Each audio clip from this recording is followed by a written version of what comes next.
Hey, it's Bailey Morrison, and I'm going to be responding to the questions for the Module 9 Padlet. And for the first question, it's regarding the video about the step parents. And first of all, I really loved that video. I thought it was so sweet.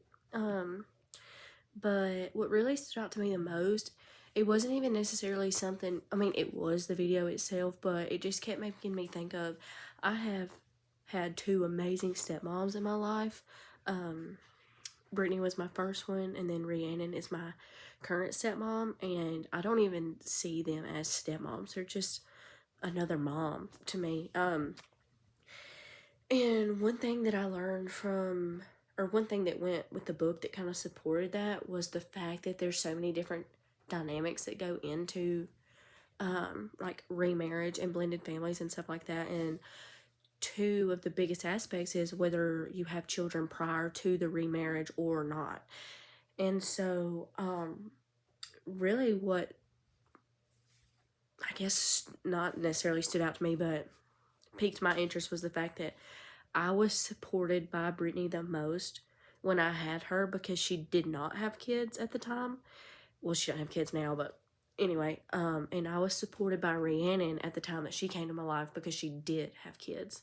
So it's just something interesting to think about how different things will help you in different phases of your life, as well as them. Number 2 from the textbook, the myths about remarriage. I think that's the one that I picked was things must work out, meaning that your second marriages have to work out because you've already been through it the first time, so you know what things work and what things don't. But really, the statistic, according to the book, says that second marriages have a slightly higher fail rate than first.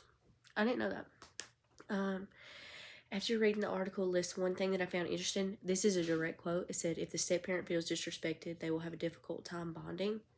And I found that really interesting because I never thought about that with Brittany. I say just Brittany because Rhiannon came along when I was 18. So I was already mature and grown. But when Brittany was my stepmom, I was 8 years old and had just been removed from the home with my real mom. And I remember one day I yelled at her because she was getting on to me, and I said, "You're not my mom. You can't tell me that." And I never considered how stressed that made her feel with trying to make the family work and trying to still be there for me after going through a tough situation. I never thought about it from her point of view, especially not at the time being 9 years old. And then the last question for the Padlet is, after watching the TED Talk, list one thing you learned and that's interesting from the video. Is just how she kept reiterating the point of you don't want to wait to fix something until it's wrong, or you don't want to wait until something is wrong to try to fix it.